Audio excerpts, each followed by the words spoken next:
Hey everyone, Pastor Bruce here, lead pastor at Antrim BIC Church, and I want to welcome you to our midweek recap.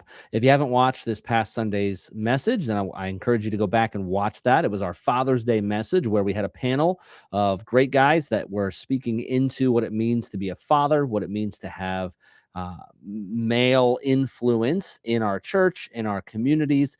And so I encourage you to go back and watch that because this won't make a whole lot of sense without that. So I'm just going to recap very briefly since I didn't do most of the talking on Sunday.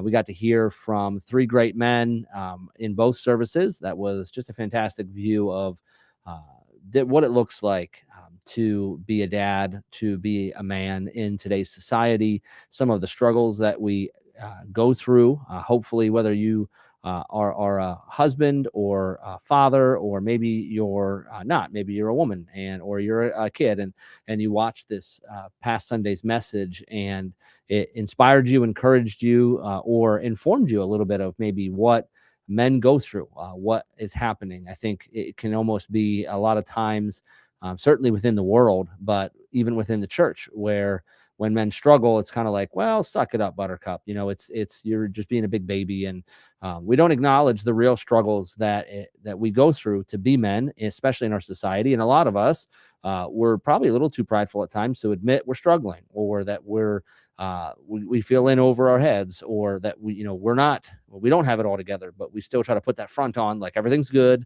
we got it all taken care of. And there's some really positive things inside of that to being a man, but there's also some pitfalls to that. Um, I think the three gentlemen that joined me on the panel, I thought gave a great view, little peek into what it means to be a dad and to be a father.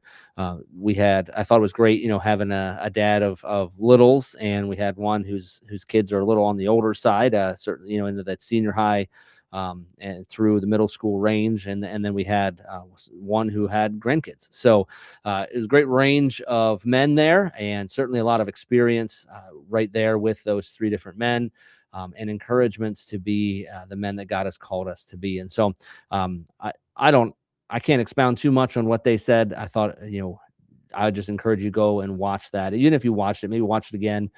Just hear what they were saying, kind of hear the insights that they had to the biblical viewpoints that were brought about existing, leading, serving as men in today's culture, in our churches, and maybe walk away from that asking, well, again, whether you're a man or not, asking, how does this challenge me? What do I do with what I've just heard? How do I walk into my week with some intentionality? I think it's one of the things we hit on pretty heavily, was the intentionality required to be a healthy father, or male influence. Certainly within the church, there's a lot of men, there's a lot of boys, there's a lot of women, there's a lot of young ladies who could benefit from us stepping in and being a positive male influence in their lives. I know I shared, for me, one of the very humbling aspects of being a dad is realizing that in many ways my son will emulate the way that I treat my wife to a future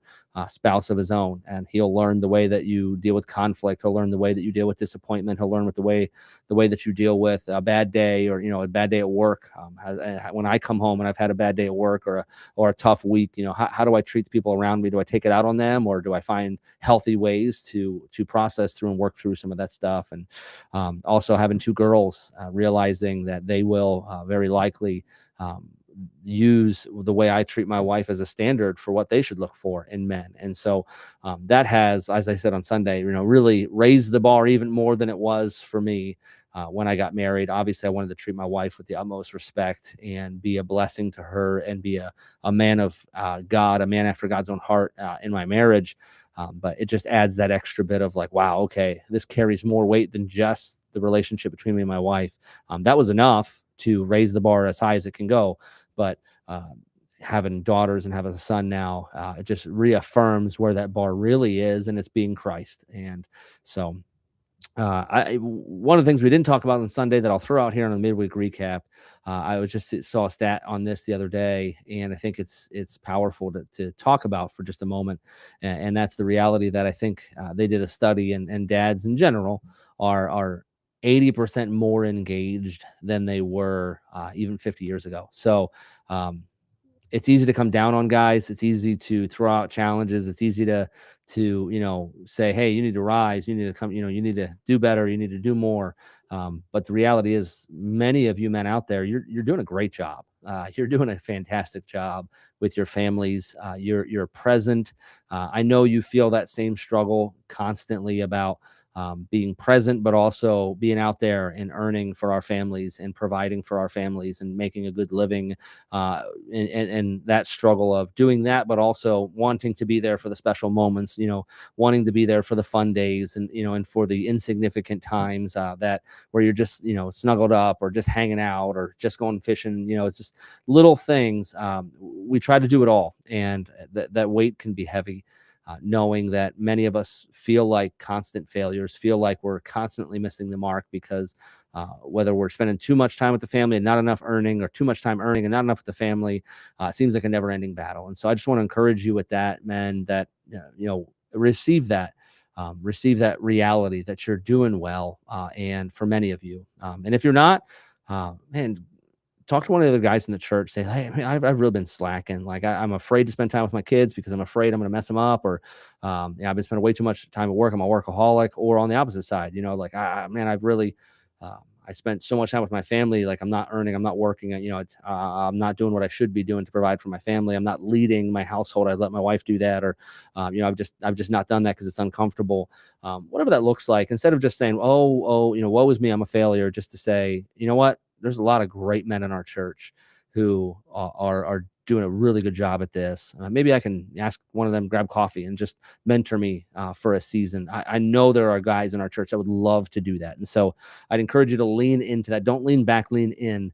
We have tons of men's ministry stuff going on, and I'd encourage you to join us for, which is one of those. Just off the top of my head, I'm thinking we got our Thursday night men's huddle. We have Saturday morning men's alliance. We got Saturday morning, first Saturday of every month. We have the men's breakfast. We've got just a bunch of different things with the men's 16-13 conference coming up here in July.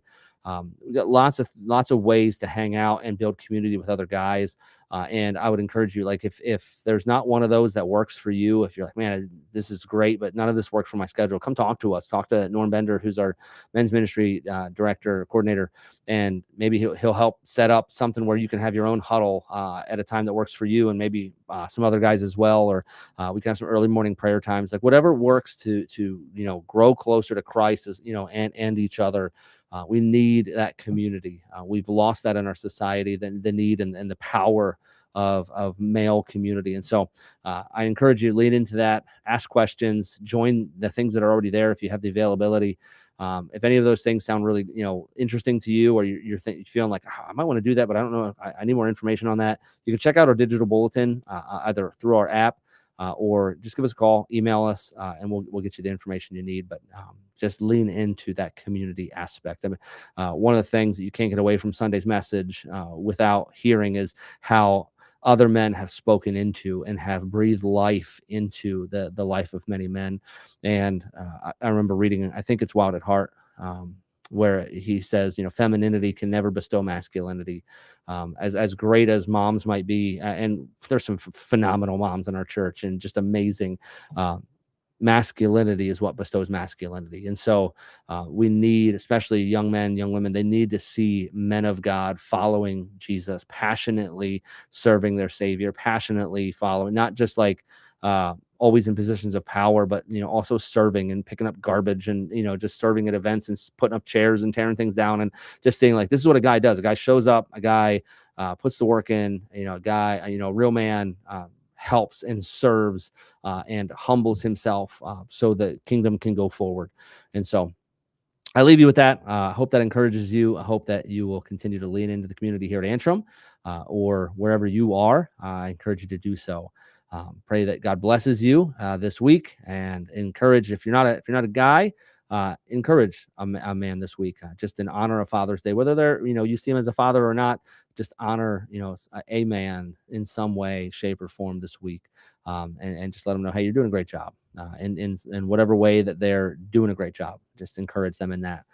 But we're this Sunday. I'm super pumped. We get to start our new series into a book that I find just super, super life giving for me, and that's First Peter. So I'm excited to jump into First Peter this coming week, and that's going to be a great series. It's going to take us all the way up to basically when school is back in. So it blows my mind already that we're talking about school coming back in, but that's how long the series is going to be. We're going to spend a good bit of time here in First Peter. So I encourage you, if you're watching this, go ahead and read First Peter chapter 1. We won't cover the whole chapter this Sunday, but just go ahead and read that whole chapter and take a few minutes, 2 minutes to read the whole chapter. But that way you'll kind of know a little bit. And I would encourage you, instead of waiting for Sunday, instead of waiting for the first message of a book series, do your own research. Go in there and find out who wrote this book, why did they write it, when was it written, what is some of the background here, because I'm only covering a very, very small amount on Sunday morning, in the sermon time of the background of a book, and it'll be so much richer for you if you dive into that on your own. So I'm kind of giving you that, throwing it out there, letting you wrestle with that this week, do some research, figure out where First Peter comes from, what was going on, why was it written, all those fun things. So God bless you all. I hope you have a great week. We have VBS happening this week. It's been an amazing time last night and Tuesday. VBS is just awesome. Absolutely love VBS. And I pray that if you haven't come out, I'd encourage you to do so. We still have Thursday and Friday and Wednesday night. We still have tonight to come out and check that out. So, and just see what God's doing. I mean, we had almost 130 kids last night. And it's just awesome to see the joy on their faces, to walk around and see the kids at the booths and learning about all these different aspects of Rome, and but most importantly, hearing about Jesus. So it's just been an awesome time. See how many volunteers we have. We have a crazy amount of volunteers came out.